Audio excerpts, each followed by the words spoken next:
All right. Big week 3. Your boy Reish here with an angry, frustrated Kyle. Coming off French Open golf tournament. Anything else you'd want to leave there ahead of going into football and pivoting our morning into brighter pastures? No, I'm in a terrible mood, but I'm here to I'm here to just fight through it. I think a couple minutes into the show, I'll be a lot happier. But yeah, it's football Sunday.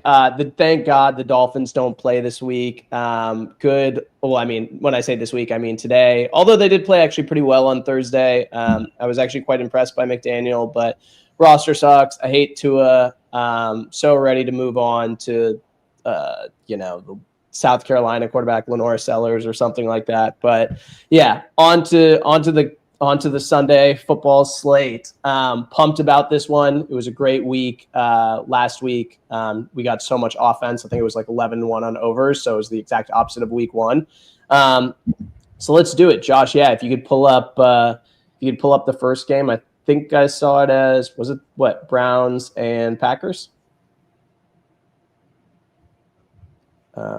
Josh is killing us right now. Did he freeze? Did we lose him? The first game here, I'll pull it up on DraftKings. I got it. It is Browns plus 8.5 against the Packers. I can share my screen. I think we did actually lose Josh.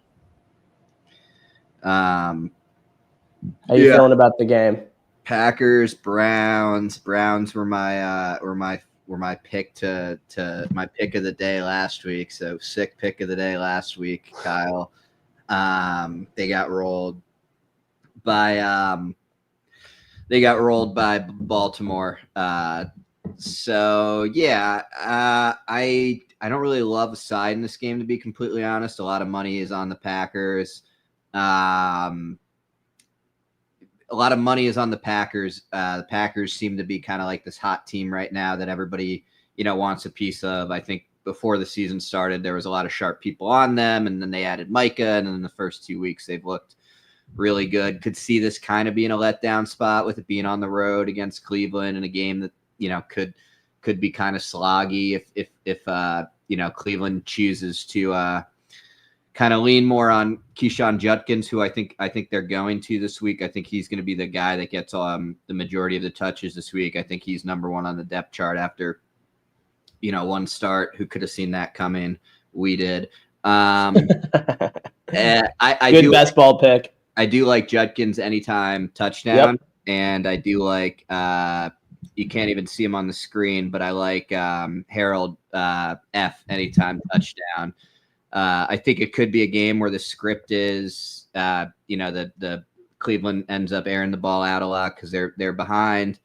I again, like, the way I like to look at it is like you're getting what I think is the number 1 running back for the Browns this week at plus 235. So if I can ever get like a number 1 running back or a number 1 wide receiver at 2-1 for the anytime touchdowns, I always like looking at those. So those would be my 2 picks for this game, would be Judkins anytime or Harold F anytime. You love these young Browns, but I do like Judkins. I think he's talented. And I think that's an interesting play on the prop. Like you, I don't really have a side on this one. I could definitely see the Browns backdooring it, while the Packers should win by like 30. What's interesting here is, Jacobs is like a scoring touchdown streak, but at the same time, the Browns rush defense is pretty stout. So I think that Jordan Love's going to have to air it out a bit. From a DFS perspective, I think Dontavian Wicks at like 3,700 is pretty interesting here.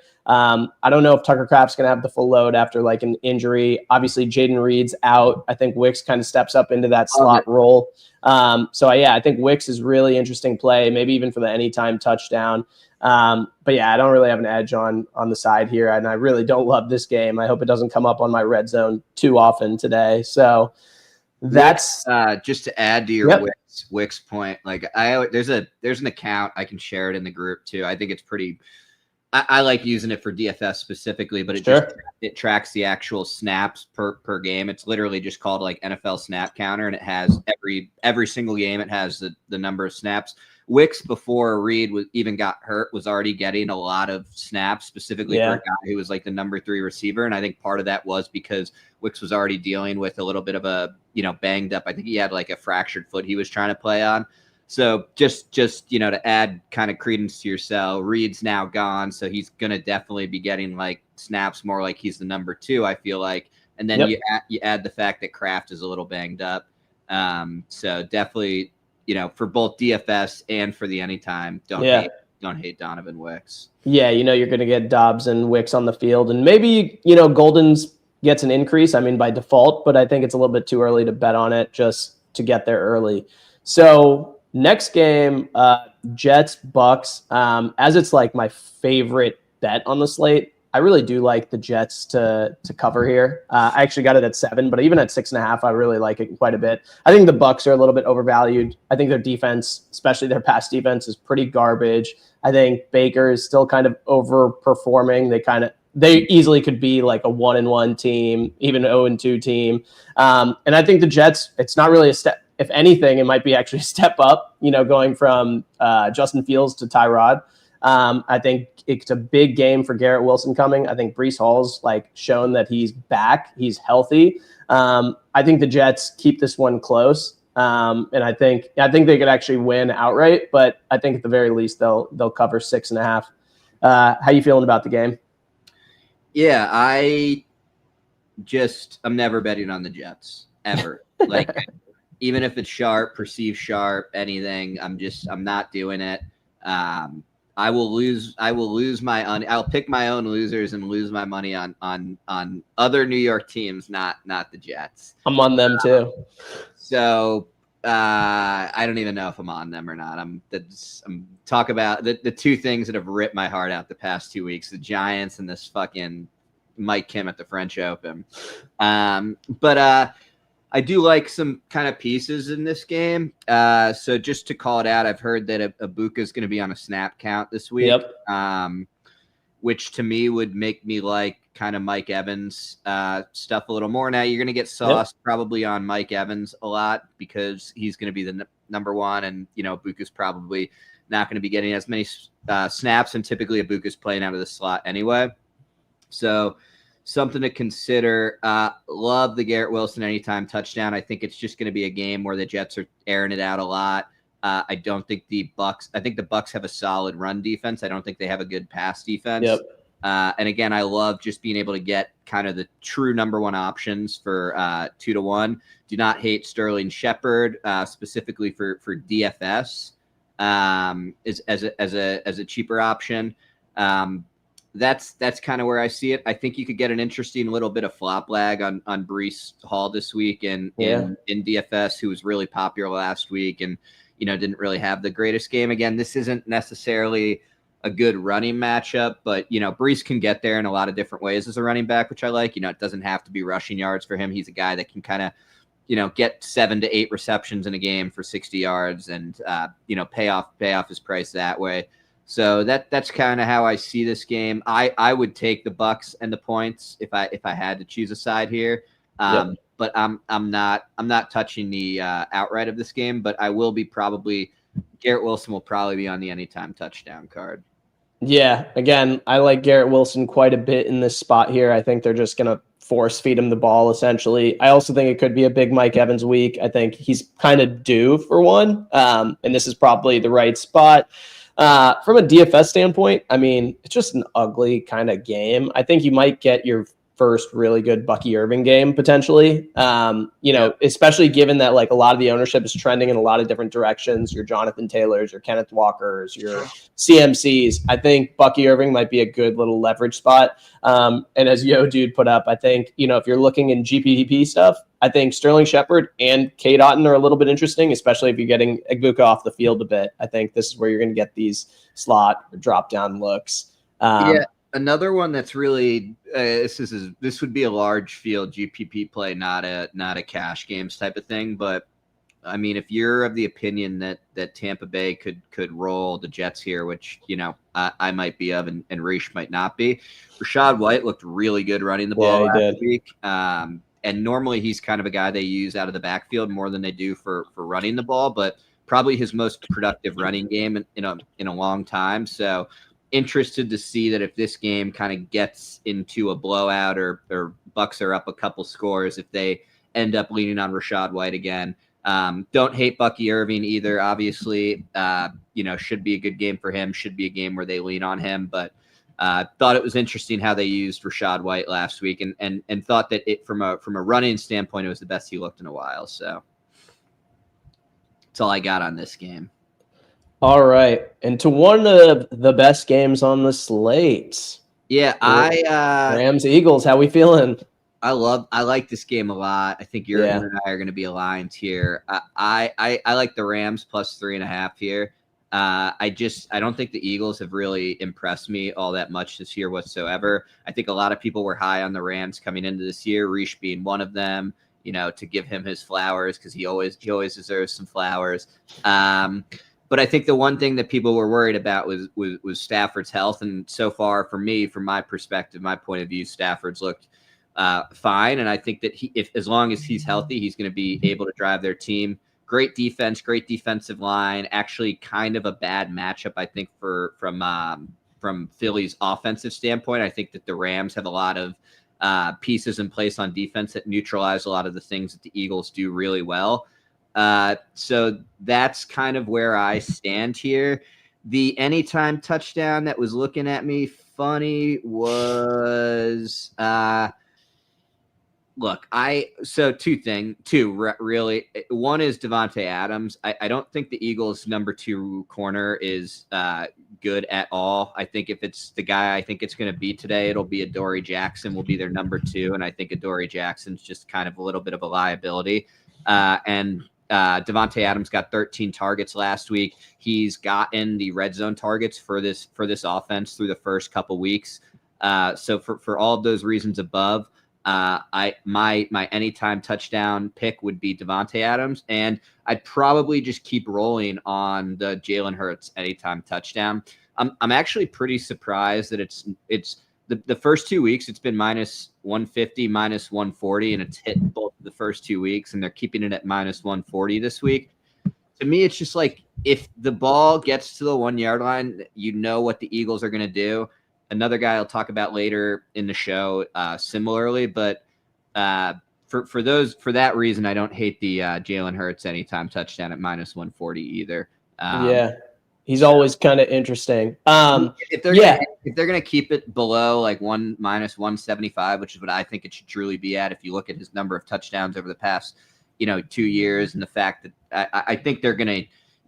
Everybody's like, oh, the NFL is gonna officiate the tush push so much like better today. I'll believe that when I see it, and I don't think teams are going to not do the tush push this week because it was a story last week. Like I truly think the Eagles are going to do the tush push until they make it illegal for them to do. So sorry for all of that, but no, you're good. I mean, I don't have a side in this game. Because with the Eagles, I think that they've been vanilla because they've been able to be vanilla. It's like they want to run the ball and they want to play defense. And I could see an outcome where it kind of turns out like last year. It's like once Barkley gets past the front line, then it's like if he gets into the secondary, then he's gone, right? Because they push everybody up to the front. And so that's kind of the issue there.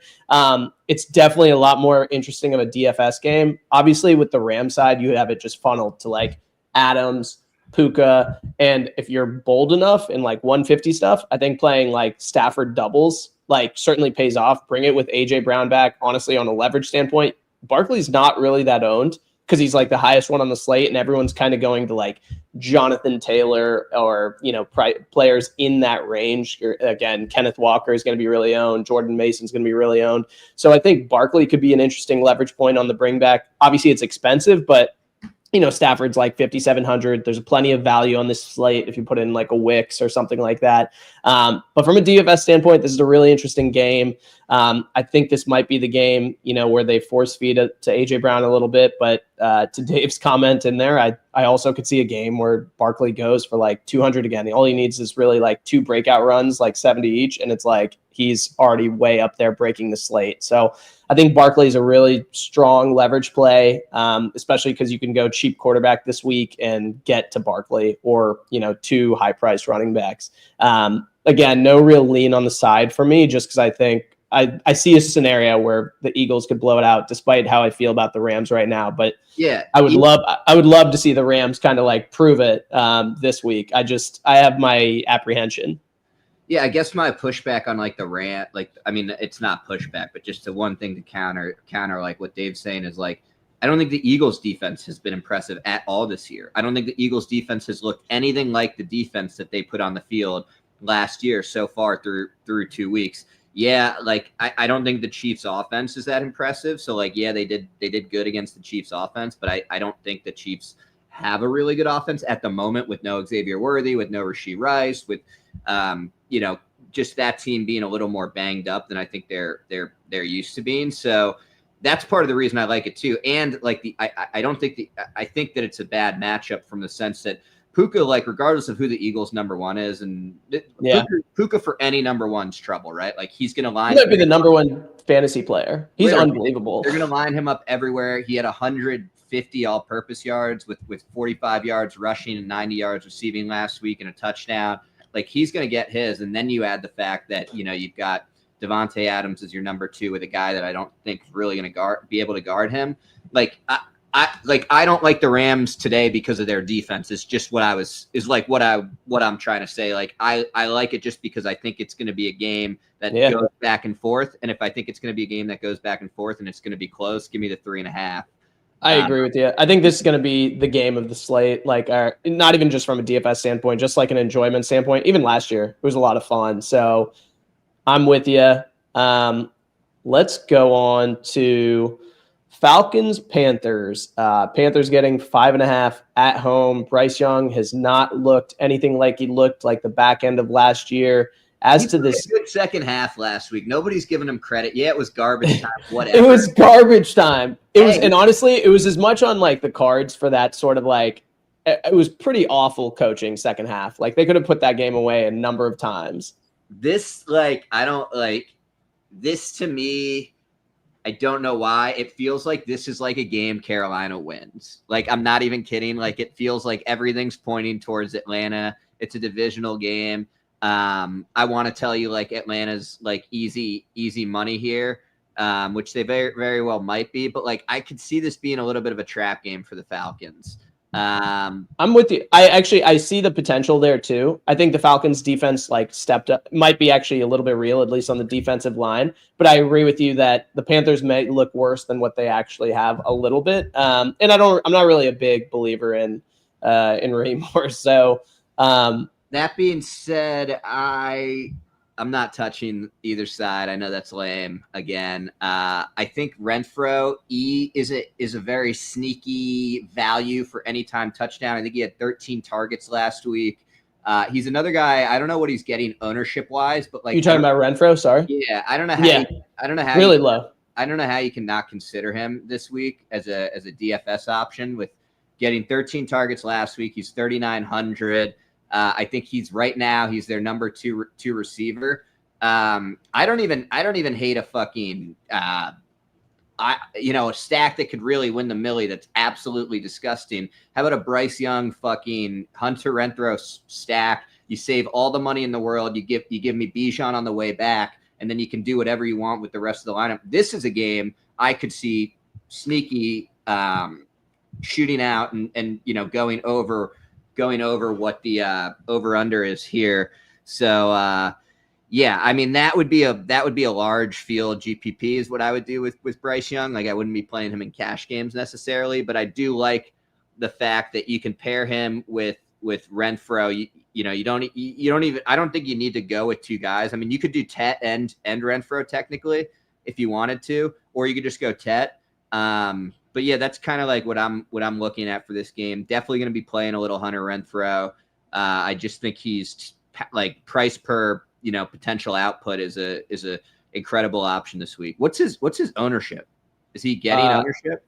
We'll take a look here, but no, I think it's sub 7. So which is like, it kind of equivocates across the industry, but yeah, it's not much. I like what Ben shared here, like Drake, Tet mini stacks. I think the mini stacks are certainly in play in this game because there's so much value. Like Tet McMillan could honestly go over 100 yards and on 8 catches or something like that, and certainly be a value at his price. Drake London is probably the cheapest he's been, and honestly, while I don't think he's like a slate breaker sort of player, I think that he could certainly get to 120 yards, six receptions. The player that I like most is probably Kyle Pitts.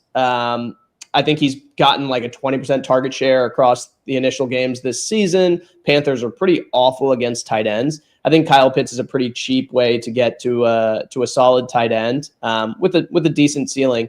Like Dave mentioned, I'd probably lean towards the under, but I think that's probably correlated with like Panthers covering, like a correlation with Panthers covering because it's like 5.5 and an under. I could see this game sneaky being like, 2017 Falcons, and this just being an ugly game where Bijan just gets 25 carries for 100 yards or whatever the case may be. So I don't love it from like a total stack standpoint, but I think there's pieces here that you can fit in that are a little bit interesting to get like between 10 and 20 points on the DFS slate, whether that's Drake London, Tet McMillan, Kyle Pitts. You mentioned Renfro, Darnell Mooney. I think there's some one-off plays here to get a little fun with.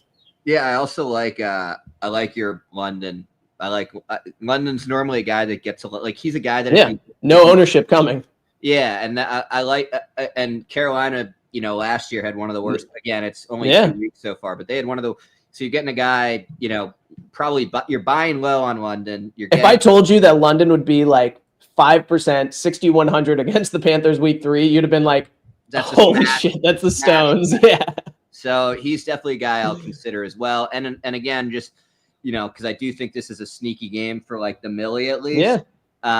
To do like even like this one would save you a ton of money is if you just went Chuba, Renfro, and then went London as your run back. Yeah. There's your stack of the game, and then you can spend whatever you want basically on the rest of the lineup with that kind of stack. So this is also a game where I do like the Atlanta defense. I think that, there may be garbage time where Bryce scores or whatever the case may be. That's why I like Bryce. It's not even because I think it's a garbage time player. Yeah. I could see Atlanta going up in this game. Right. And then Bryce gets in this, like he's passing like what happened against. That's how all their fantasy players are going to score this year. Tet McMillan, it's like, you're going to be counting on garbage time, and that's fine. Like Chuba scored in garbage time too. It's like, and that is honestly how you win millies. I mean, Desmond Ridder won a millie like last year, 2 years ago while he was on the Falcons. So really anything's possible here. Not my favorite game, but no, I see what you mean. Like there's some runway here for some interesting outcomes. All right. Colts and Titans. Our boy Danny Dimes, who that's my favorite thing to run victory laps on through 2 weeks. I love it. I am a little worried because now they're finally outside. They're in, I think it's a sneaky spot for the Titans to cover. Maybe, I don't think win. I don't think Cam Ward's shown enough to win, but I think they could cover. I want to see Danny Dimes outside. Jonathan Taylor quietly, I mean, this again through 2 weeks, so grain of salt, is like playing the best I've ever seen him play. It's unbelievable. Maybe it's because he finally has like a semi-functional quarterback. So I don't really believe, I'd probably lean the Titans to cover in this game. But again, the Colts could blow it out.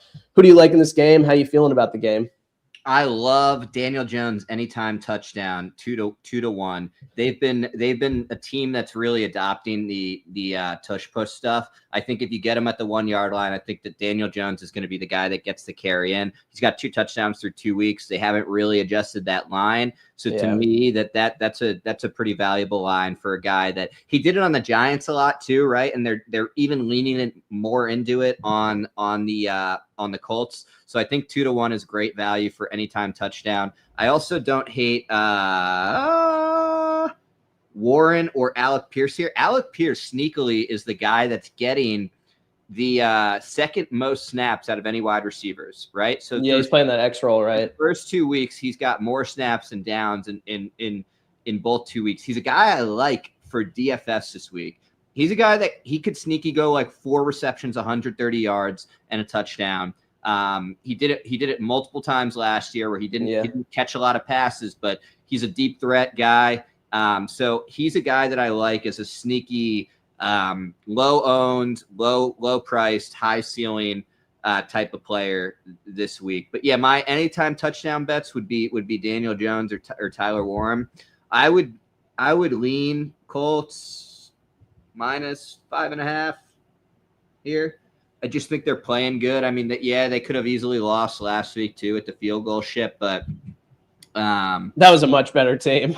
That was a much better team. I'm not sure. I think the Titans might fucking suck. I will see. Honestly, I think Coach is probably going to end up getting fired at some point. I don't really think much of him, but I do think it's early days. We'll see. Pollard's been fucking terrible for them. Like he's been bad. Ridley's supposed to be their number one. He's been very mediocre. Ward's looked good. Ward's thrown good passes. Like I don't dispute that he's not looked good and like been able. I think you can onslaught this game for sure too with some or to like put in a lot of pieces. Daniel Jones, like if he continues playing this way, he's not that owned relative because you have a lot of like Mariota Wentz ownership. So I think you can get Daniel Jones. You could really double with him with like Tyler Warren, who might be like a top 3 tight end.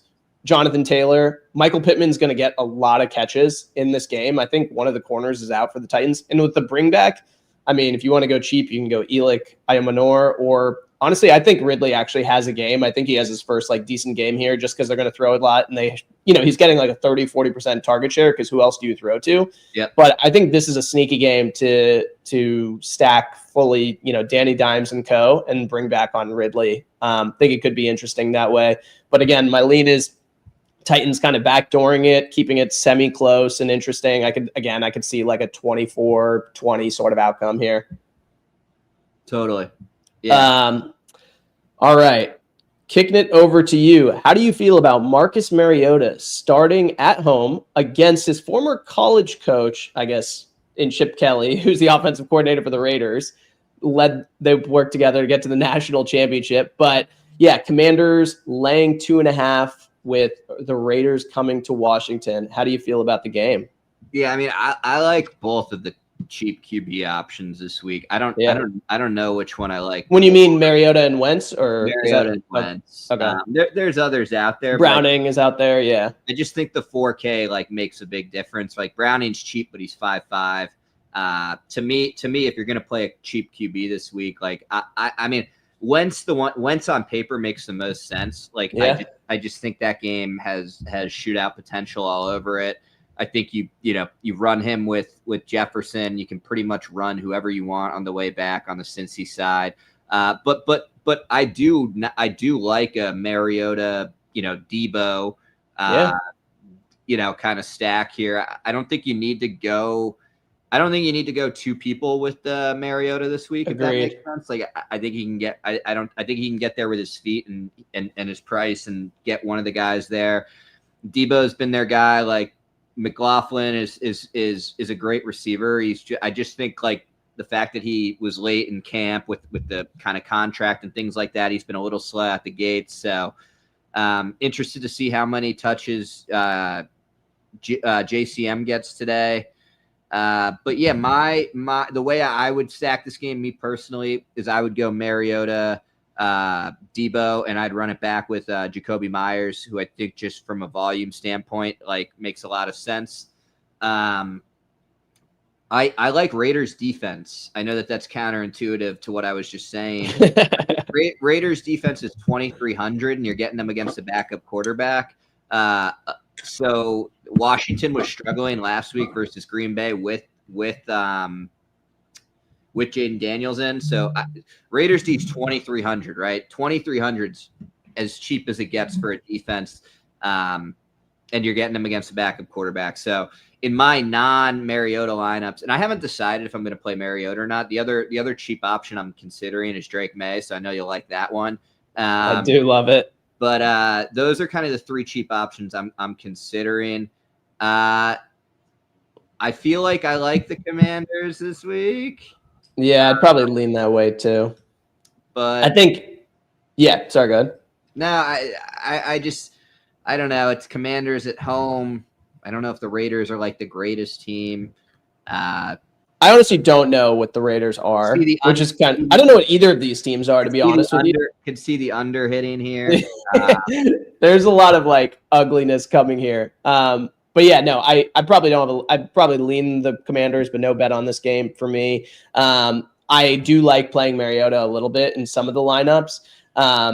With that said, I think I would prefer to play him with McLaurin. I think it's a good bounce back spot for McLaurin here. Raiders are awful in the secondary. And I think that you could see like 1 or 2 balls go 20, 30 yards like to McLaurin. Won't take a lot to get there at his price. I think he's like 57, 5,800 range. I think the bring back here, you have a lot of options. I don't think people are going to really pay up for Brock Bowers this week because they're going to be paying up for expensive running backs, especially with the quarterbacks being so cheap this week and so many values there. I think people are really going to try to get there with high expensive running backs or expensive wide receivers. So I think Brock Bowers, you might get like an ownership discount, or I think really sneaky, like 150 stuff maybe, or even like smaller stuff. I think it could be the game where Ashton Gianti comes out. Now, I'm not a huge like truther with him. I don't think he's like the best player of all time. With that said, was taken first round, like top 10 pick. Like he's going to get the ball a ton at some point. And I think that may be today because I think the Commanders are a little bit of a run funnel. So I think my favorite way to go about it would be like Mariota and McLaurin, maybe Gianti and or Bowers on the bring back. Jacoby Myers is always really consistent for like a number of catches and a good value, but just not like a slate breaker sort of guy for me. But I do think this game is interesting to attack. The other thing I was going to say, Ertz, 2 touchdowns for the first 2 weeks. Yeah. He's not a bad guy to, if you don't want McLaurin and you don't want, if you don't want to do McLaurin and you want to be different from Debo, he might be another way.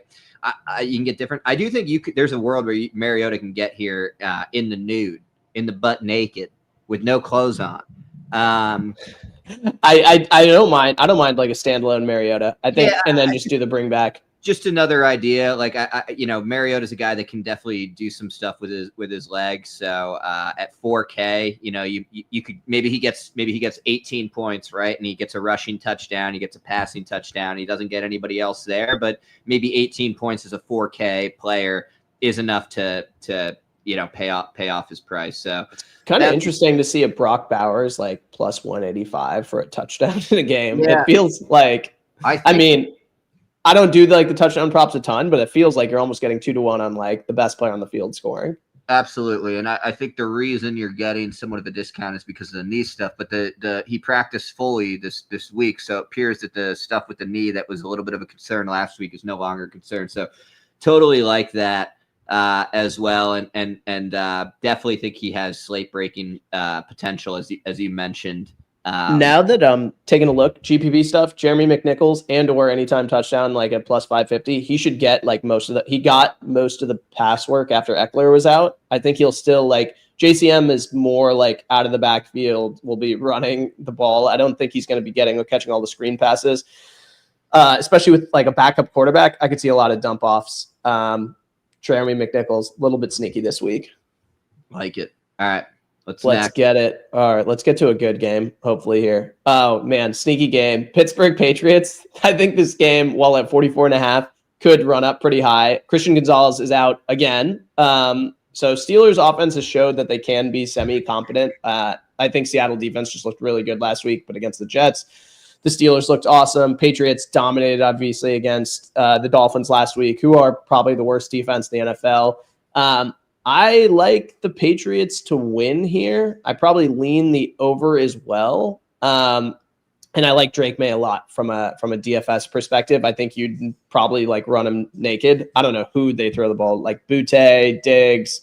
It's probably a little early for me on Trevion Henderson. While one of these games he is going to pop. But on the way back, I think that DK Metcalf's really interesting today. And I think the plus 160 with Christian Gonzalez out, I think this game could be your GPP winner. I think this game could get to 50 north of.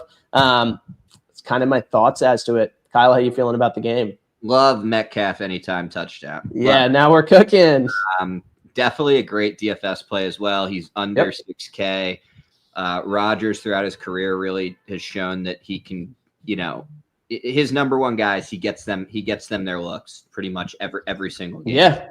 He just locks in on people too. He was also pretty high on, meaning Rodgers was pretty high on Jalen Warren. So I think there's potentially some interesting there. While I also hate him as a player, I think it's like he's just has the role. Yeah, no, I mean, if I had to stack this game, and I might stack this game, I'd do it. You know, if I went, I would go Rodgers, Metcalf, and Warren would be my 3 on the. I would be willing to have 2 guys that Rodgers gets there specifically because Warren's really been doing a lot out of the backfield reception wise. So you could get some kind of double count into the points there if Warren's, able to get 5 catches out of the backfield. Like I honestly didn't consider like Rodgers GPP play, and like 150s, he's really interesting. Definitely. So, and then I personally, like, just in terms of like what the numbers have told me, like the Booty is the run back. He's the guy who's getting the majority of the snaps. He's the guy. So I might go 2 anytime touchdowns in this game, and my 2 anytime touchdowns would be Metcalf and Booty. Booty was on the field even more than Diggs was in the first 2 weeks. So 4,600 in a game that I think can shoot out. If I did it the other way, which is the way I'm considering doing it, I would go Drake May, Booty, and I'd run it back with Metcalf.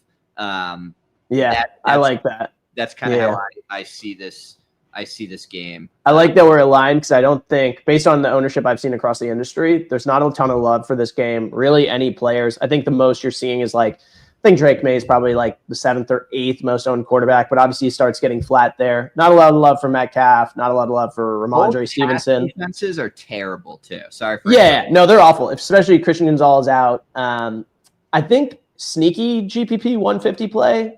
Like Ramondre Stevenson looked really good last week. And I mean, it's an ugly click. I get it. Like, and I'm also in the camp that Trevion Henderson's probably a better player than Ramondre Stevenson. But right now, I think you're going to get like, and it could be an interesting bring back in like a Rodgers game. And again, Russell Wilson like broke the slate last week. So an Aaron Rodgers with Ramondre bring back is like, when we're talking about like $20, 150 max, this is the type of game that could truly break the slate.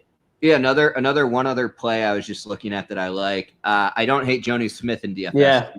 Either. So if I didn't go with Warren, I would go Rodgers, Metcalf, Jonnu Smith, and I'd run it back the same way we talked about with Booty. I could see Rodgers getting 2 guys there with how much he spreads the ball out. That's kind of why I like giving him 2 pass catchers. I don't always feel that way. Like Mariota, we were talking about before, like he's not a guy I'm looking to put 2 guys in my lineup because I don't know if he can get 2 guys there. Whereas I think Rodgers might be able to.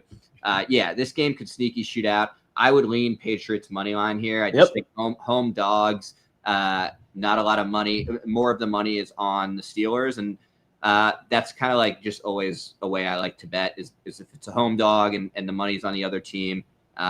Just kind of from what I've seen, there's a lot of good kind of, trends and stats around that. So this is a good game to get different. It's a good leverage play game. I love it.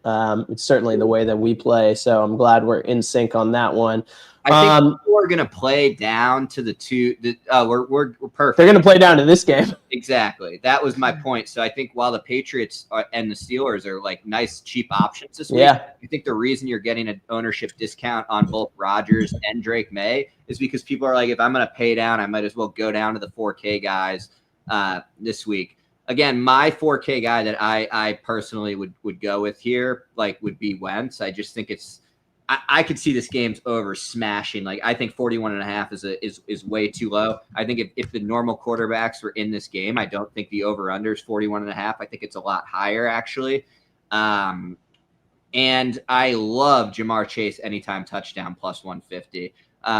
You've seen Browning in multiple games be able to get Jamar Chase the ball. As you saw last week, he had over 10 catches, over 100 yards, and a touchdown. Last time they played the Vikings, Jamar Chase scored.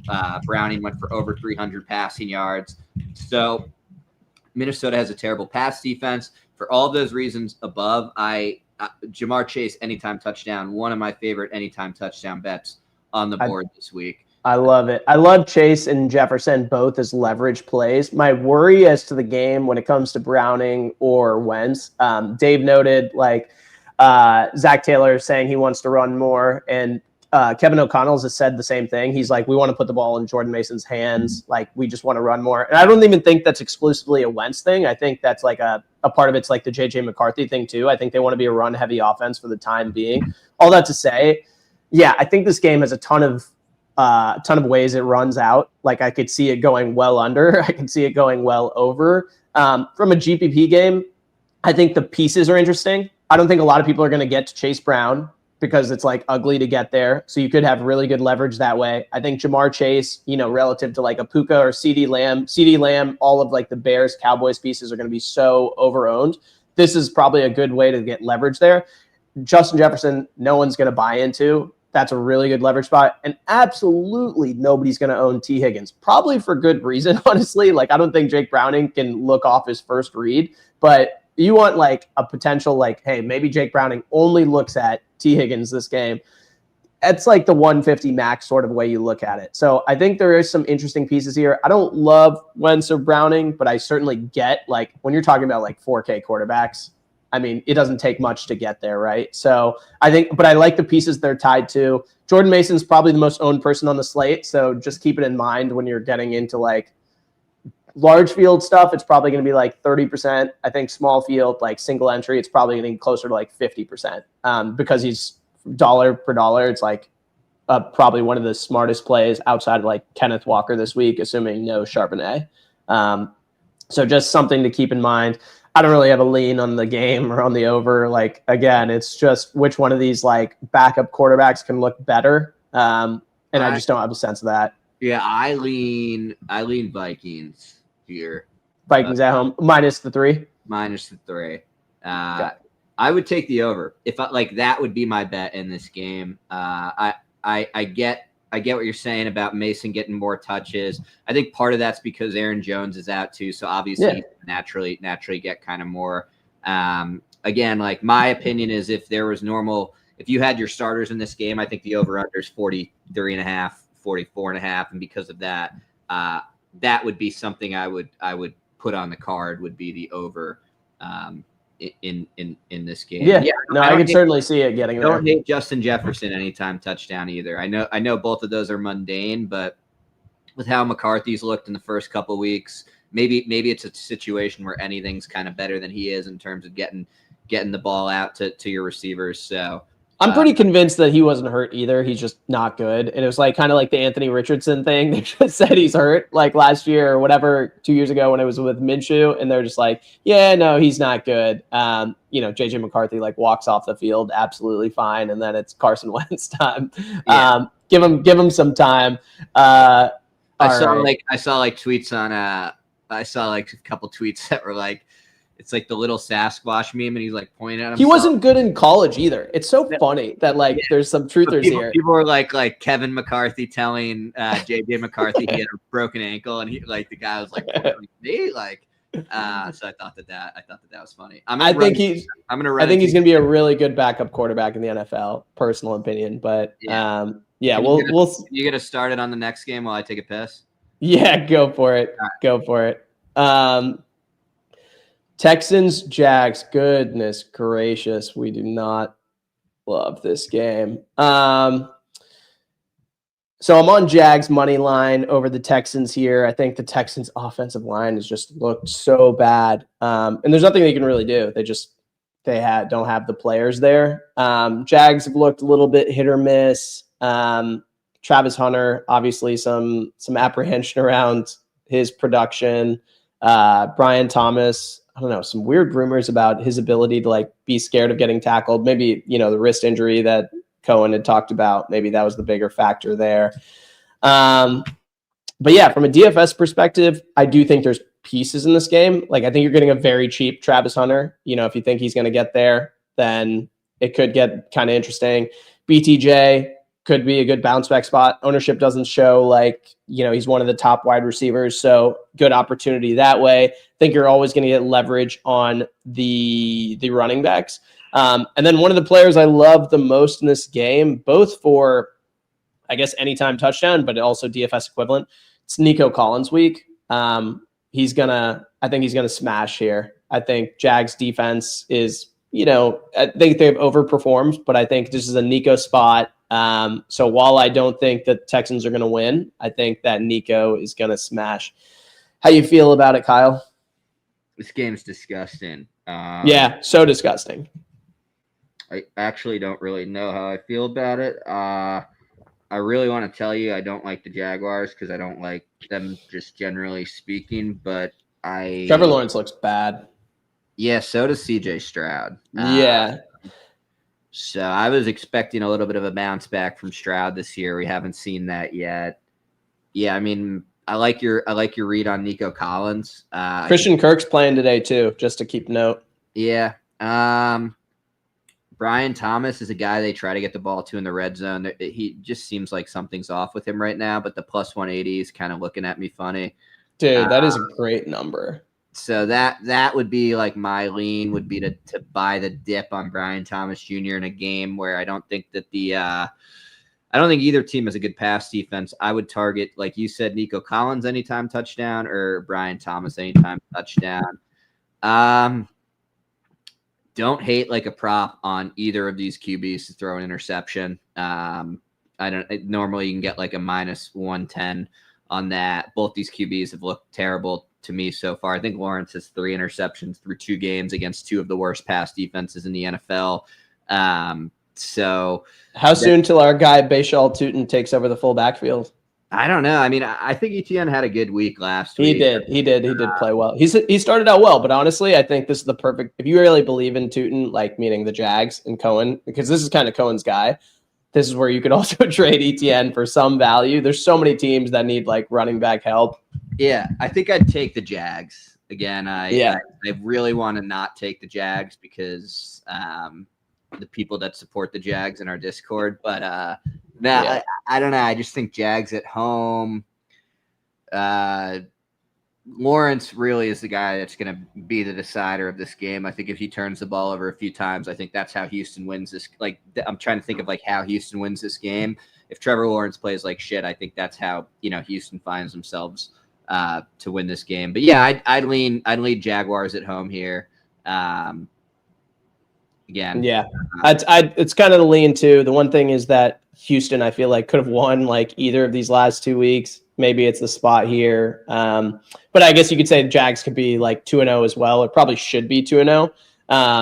Yeah, the Trevor Lawrence thing is weird to me, and I was buying back on the year, and it's still early, so maybe him and Cohen are just kind of figuring things out a little bit too. The Brian Thomas thing is very odd. Like, so I would say some of those bad throws that Lawrence had or picks are honestly on some of the wide receivers and BTJ specifically. So yeah, I just need to see more. We need more data, but I think there's interesting one-offs in this game, as I mentioned when you're away. Like BTJ and Travis Hunter, both at their price, are not getting owned, and you're getting discounted ownership there. ETN, no one's really on ETN. Again, I think people are just going Jonathan Taylor, Jordan Mason, and Kenneth Walker. So there's the Kenneth Walker thing. Sorry, makes no fucking sense. We're going to be there soon.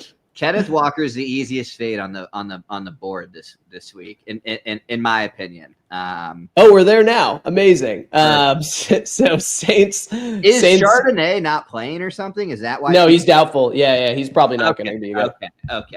Yeah, I was gonna say, like, why are people just like all of a sudden I'm gonna play Kenneth Walker, who's looked mid as fuck through the first 2 weeks. Agreed, Dave. Yeah, QB. I mean, to the defense of the Trevor Lawrence people, even though he still sucks in my opinion, his QBR, if you exclude Brian, Thomas, I saw that. It's like so much better. It's actually absurd. It's disgusting. Saints getting 7.5 at Seattle. Saints with Kellen Moore at the helm running a ton of plays, so there is some pop to this a little bit. I think this is a really interesting game. This is I look at this very similar to like the Steelers-Patriots game in the fact that I think there's some sneaky upside because of pace of play. And yeah, I think it's going to be kind of interesting. I'd probably lean the Saints to cover, but I'm not on the game. I would lean the over as well.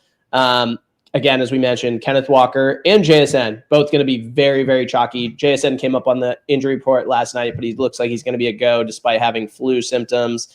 How do you feel about the game, Kyle? just from looking at these bets, I mean, the one that's kind of staring at me funny is Juwan Johnson. Yes, sir. 3-1 anytime touchdown. A guy who has been, I think, their number one receiving option through 2 weeks. Yep. Yeah, Rattler seems to like going to him with the ball. You get 3-1. Even on some props. Shaheed plus 400 is pretty wild too. Like there are only 3 players they're going to throw to. 4 maybe, I guess. Yeah, don't hate any of even Olave. I mean, again, number one receiving option. Yeah, one of these 3 are going to cash. Like I almost guarantee it. Yeah, so I'd go Juwan personally, just from like that's what the numbers kind of tell you to go. His usage is wild. Usage has been wild. I mean, no Taysom Hill, so they haven't been. Juwan has been getting even more kind of time on the field than I think he normally does. My lean would be Saints plus 7.5. 100%. I'm with you on that. What's Kamara's ownership looking like? Is he a chalk donkey this week or no? No, he's not. He's not. I think largely because the matchup. Dave's reaction. That's no, because like there's like NFL games streaming because I don't know, man. Just advertisements, but yeah, Kamara's not coming in as like chalk donkey. I think there may be some good leverage there. It could be actually pretty interesting. You're on mute, buddy. Juwan, I don't know what he's coming in at for DFS, but again, like he's like 6-7%, not your most owned. Hard not to consider him with how much usage he's got. I think he's still below 4,000. Yeah, that's my lean would be Saints here plus 7.5. I just think that Seattle probably wins this game, but Seattle to me feels like this team that's like kind of wants to beat you with their defense. They don't want to like not that any team doesn't want to blow you out, but like I don't know if like I see Seattle like blowing teams out this year, and because of that, like give me the 7.5.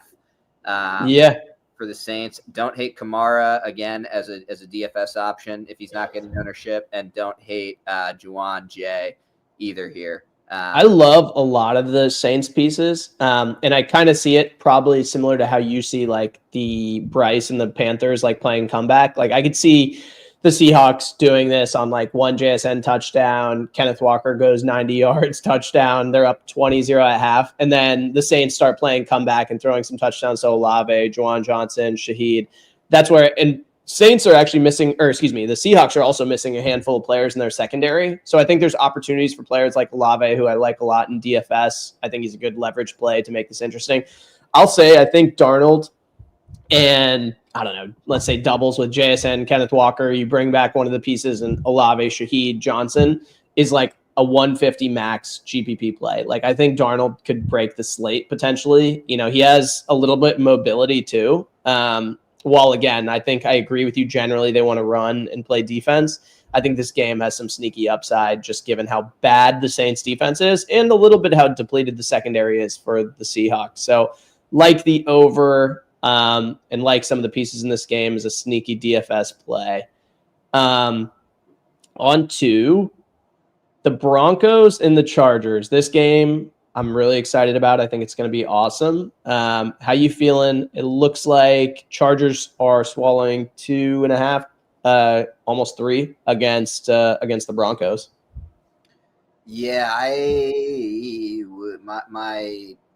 my feeling is that I would take the I just want to check one thing here. Yeah, I figured as much that there's a lot of money on the Chargers. Yeah, the Chargers make a ton of sense to me. I'd take a money line. I just take the minus 155 over the 2.5. Me personally, it looks like the majority of the money is on them. I think the Chargers have looked really good this year.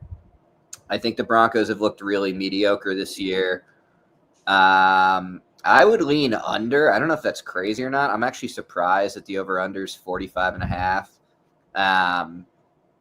But that would be my lean. I think that we're 2 for 2 on Keenan Allen anytime touchdowns this year. Yeah. I don't know if I'll go back just because I don't think targeting Denver's D for these anytime touchdowns is necessarily the smartest thing.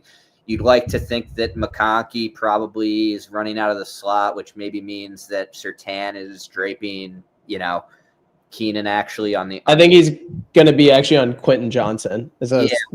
one of those guys. So maybe Keenan again. I just think Keenan's pretty disrespected in this market. That's why I continue to go back to him. I'd lean Chargers, I'd lean under, and I would lean Keenan Allen anytime touchdown again. Interesting. Yeah. So I don't think I have necessarily a side on the game. I could seriously see like the Broncos covering, but I would probably lean the over. I think this game has really sneaky like shootout potential. Vance Joseph, quietly gives up like a lot of pass yardage. And Justin Herbert's been known to kind of carve his defenses up, regardless of what he tries to do. So, and with the Chargers, while Minter's done it really well, I think, Bo Nix has enough, his legs plus enough weapons to kind of keep this at pace, to keep this like a, 23-24 game, something like that. So I think this game has a little bit of I'd lean the over. Wouldn't really have a lean on the side. I think this might be the lad game, given that Surtain will be on QJ. Keenan Allen, I think, is just going to continue to like get the balls from his best friend, Justin Herbert.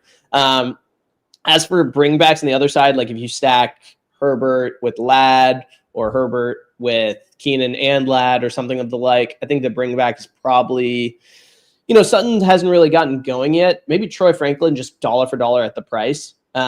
He had 9 targets last week. He's been on the field a ton. I think he's he's been looking pretty good. He's just breaking out late. And obviously the Chargers, while they're passing a ton over expectation, I think it's based on, one, their offensive line isn't fully healthy. 2, I'm not really a believer in Amari and Hampton. It's just I don't know. There's a little bit of shreds of Trent Richardson years ago when it's just you're not running to the right place. So, I think that they're going to continue to pass a ton, which kind of, again, lends itself to the over. But I think Justin Herbert is, while everyone wants to play that Bears-Cowboys game and double stack Dak or Caleb Williams, which we're going to get to next, I think this is the game that I'd prefer to go to for a bit less ownership, because Herbert's just looking MVP-like, and exactly where they're going to throw the ball. That they're not going to go to their tight ends. They're going to go to their wide receivers.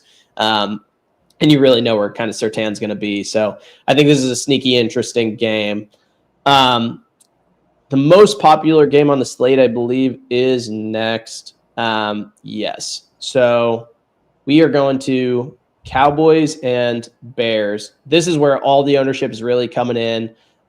Bears catching 1.5 at home. Cowboys off a insane win last week. I'm sorry. That was the craziest game of all time. How do you feel about this game? I know you have some personal animosity towards one of the teams, but how do you feel? Yeah. This game, on paper, should shoot out. I don't necessarily know if I'm not playing either of these QBs. Agreed.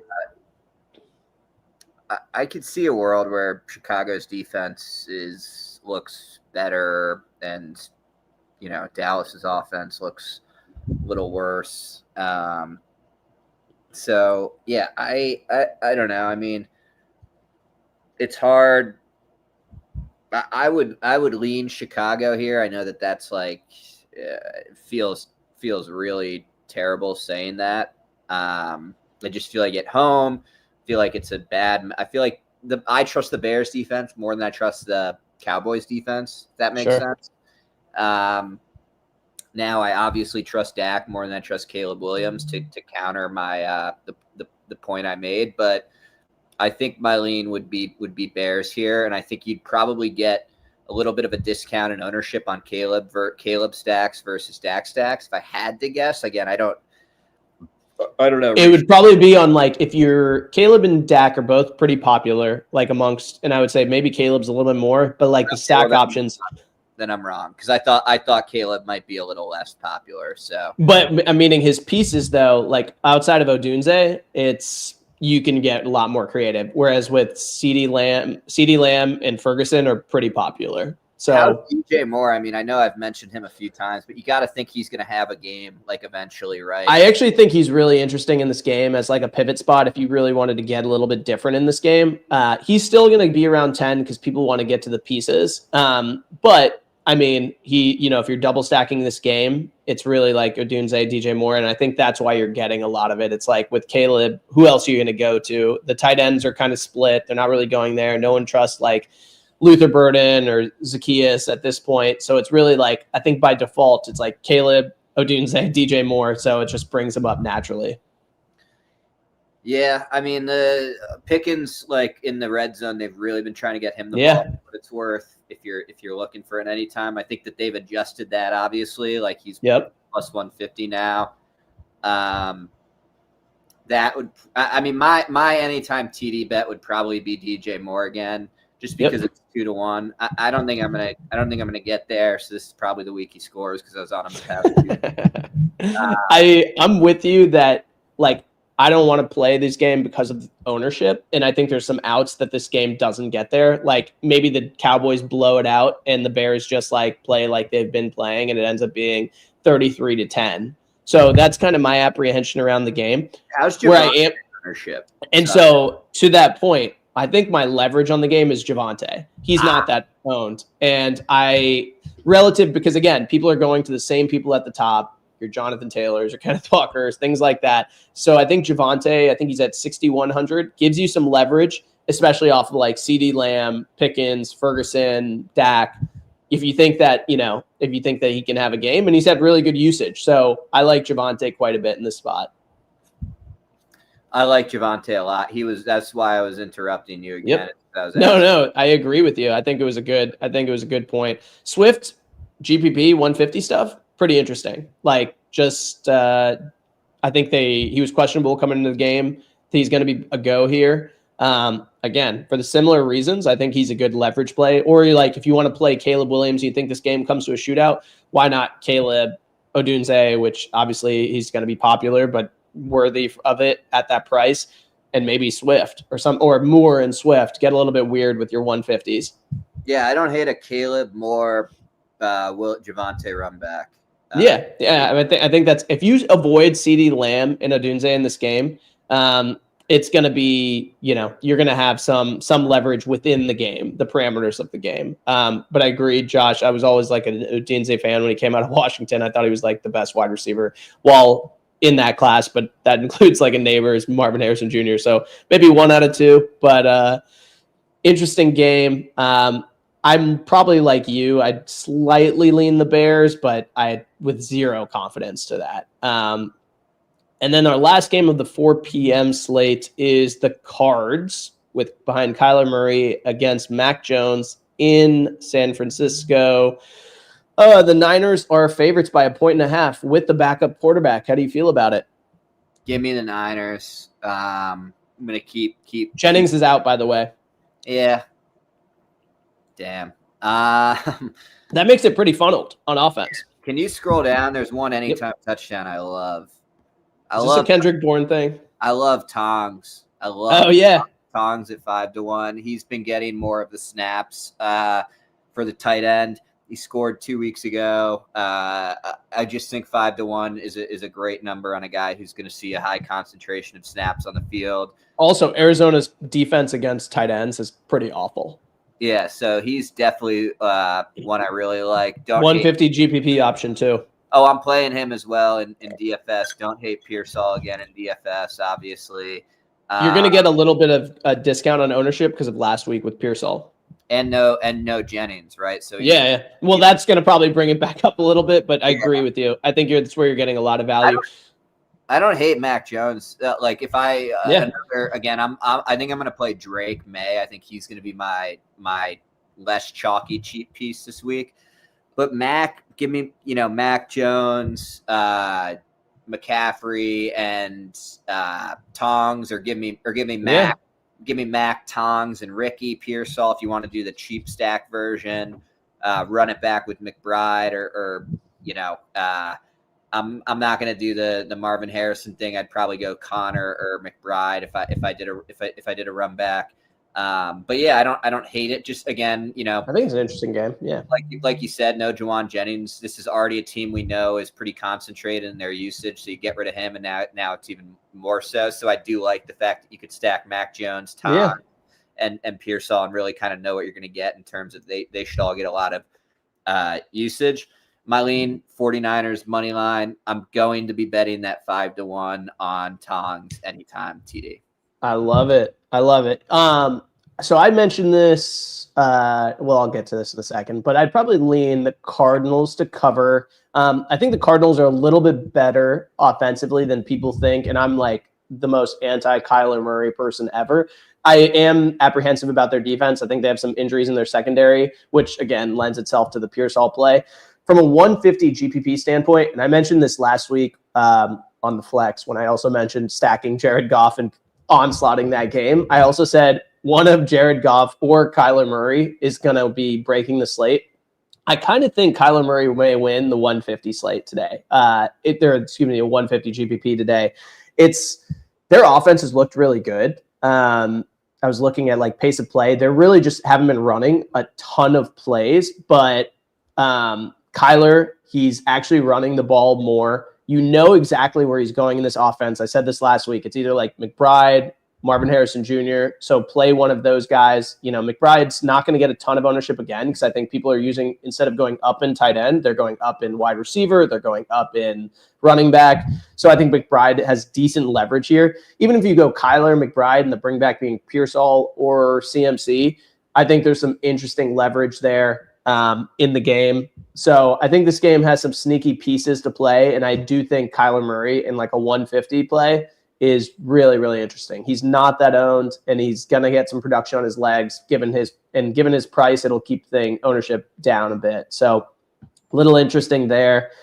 That's the last game for the main slate. We can talk about Giants and Chiefs just for more of showdown perspective, betting perspective, and Kyle just wanting to talk about his squad.